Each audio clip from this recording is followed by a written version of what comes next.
그러면 미스터 마켓으로 한번 또 이번 네. 주 금요일 미스터 마켓 한번 가볼까요? 네. 자, 선거 얘기인데요.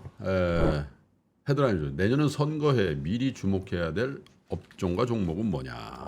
우리 총선 얘기인가요? 아니요. 전 세계가 내년에 선거예요. 많죠. 선거. 예, 네, 그래서 선거가 많죠. 차트를 하나 줘보세요. 내년에 선거가 굉장히 큰 선거들이 많습니다. 1월에 제가 제일 주목하는 건 사실 대만 총통 선거가 이제 한 달 가까이 남았거든요. 아. 저게 있고 3월에 러시아 대통령 선거 있고 4월에 대한민국 총선이 있고 6월에 유럽 의회 선거 있고 11월에 미국 대통령 선거 있고 인도 멕시코도 총선 및 대선이 있어요. 그래서 전반적으로 큰 나라들 또 경제권의 이 주요한 선거들이 있는데 저 선거가 다 개별 국가들 지역의 선거이기 때문에 이걸 일관성 있게 뭐 어떤 게 유리하고 어떤 게 불리하고 뭐 이런 걸 논하기는 참 힘들 거예요. 그런데 그냥 이게 생각해 볼 때는 자 중요한 선거를 앞두면 정치 헤게모니를 갖고 있는 정치 리더십들은 어떤 행태를 보이나? 아, 근데 일반적으로 아마 내수를 부양하고 대외적으로는 강경 노선을 걷고 그렇게 될 가능성이 그쵸. 많겠죠. 예. 자 미국 선거하는데 미국의 집권 민주당이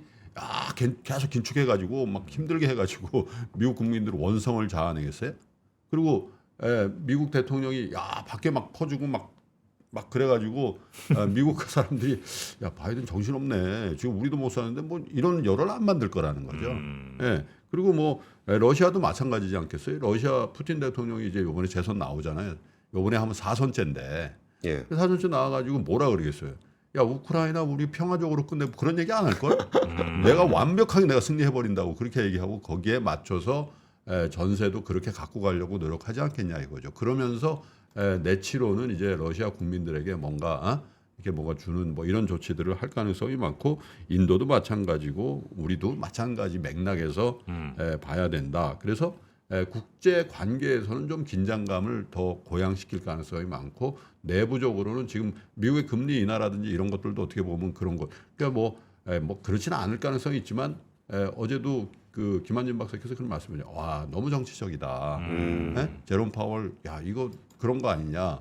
이렇게 갑자기 슈퍼 비둘기로 바뀌는 것도 사실 11월에 있는 미국 대선이 영향을 안 줬을까 이렇게 생각할 수 있는 맥락이 있다는 거예요. 예. 그런 측면에서 글로벌 선거라든지 이런 것들을 좀 볼 필요성이 있는데 제가 오늘 이 여러 가지 선거 중에서도 제가 주목하는 대만 총통 선거에 대해서 여러분께 좀 말씀을 드려보겠는데 대만 총통 선거 왜 중요하냐? 만약에 지금 집권당인 민진당이죠. 여기는 친미 반중이 확실하거든요. 민진당은 이제 정권 연장이 되는 거죠. 차이잉원이 그렇죠. 지금 문제지. 예. 나가고 이제 총통이 이제 바뀌는데 차이잉원의 정책 노선을 완벽하게 계승하고 있는 라이칭더 후보가 지금 1등은 1등이에요. 근데 굉장히 박빙인데 지금 후보군들 저 사진 한번 보여줘 보세요. 그 대만은 아시겠지만 민진당 그러니까 이 대만 토착 세력의 이익을 대변하는 민진당이 있고 국민당 저쪽 이제 예전 장개석 그쪽에 있는데 노선이 차이잉원 총통의 그 정책 노선 친미 반중을 라이칭더 민진당 집권당이죠 후보가 계승하고 있고 허우유이 후보가 지금 국민당인데 저게 제1야당이거든요.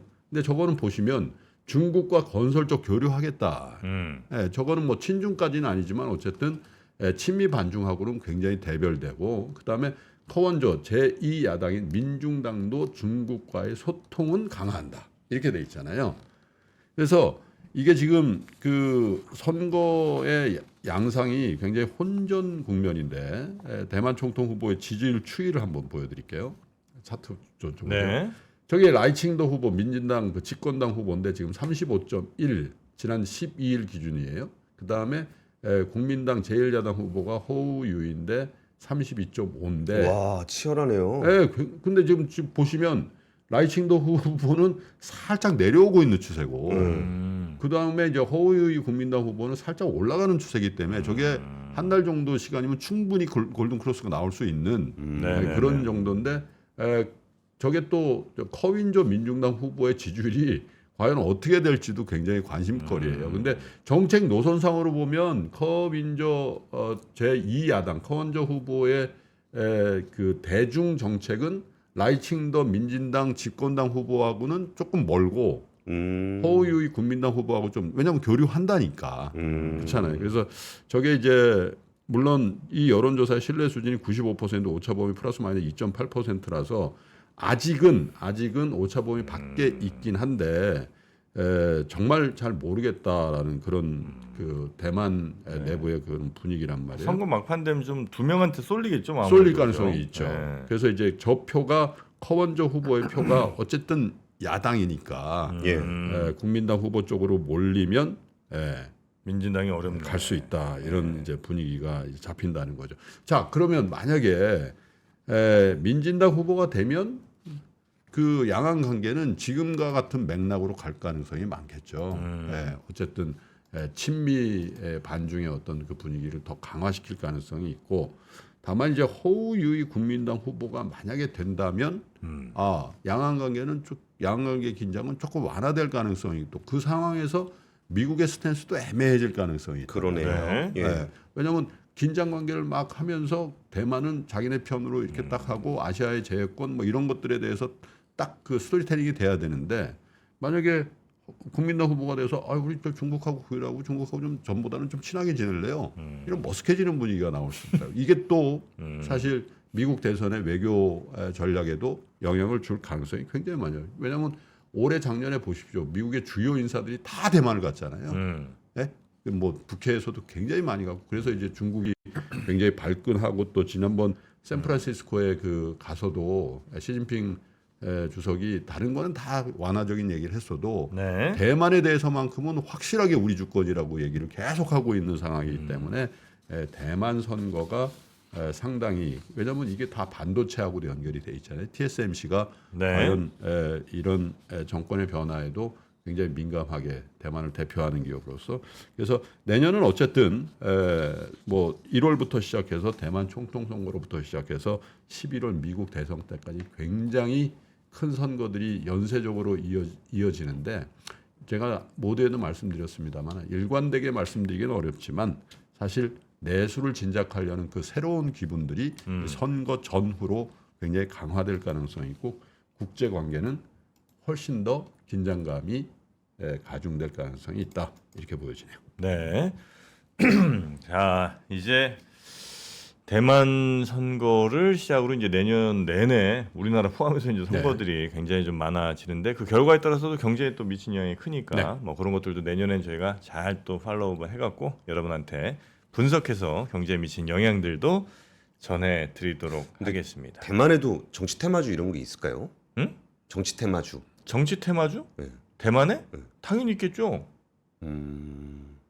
당연히 있죠. 그런 거는 당연히 있는 거 아닙니까? 대만이라고 없을 리가 없잖아요. 예를 들어서 저 무슨 후보가 누구랑 같은 저 고등학교 나왔다 이러면 올라가겠죠.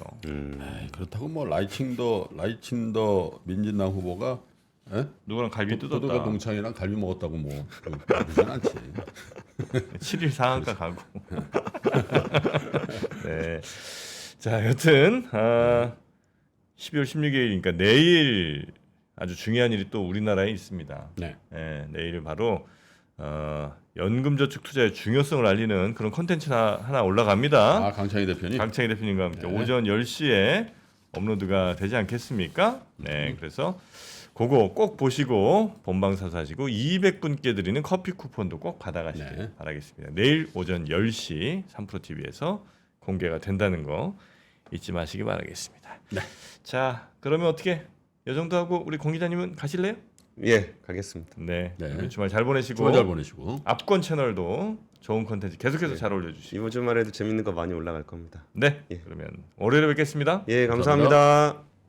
외환위기 오는 거 아니에요? 금융위기 오는 거 아니에요? 이런 질문들을 좀 굉장히 많이 받았었습니다. 탐욕이 되게 강했을 때 위험자산으로서의 극단적인 쏠림이 나타나고 공포감이 극에 달했을 때 안전자산으로서의 극단적인 쏠림이 나타나거든요. 과거의 일이 미래에 똑같이 일어난다 이건 아니지만 그때 당시에 위기 상황에서는 어떤 공통점들이 있었는지를 보면서 우리가 대비를 하는 방법도 고민해 볼 수 있고요. 과거를 제대로 이해하는 순간 위기의 실체가 드러납니다. 오건영의 현실 경제 이야기를 서점에서 만나보세요.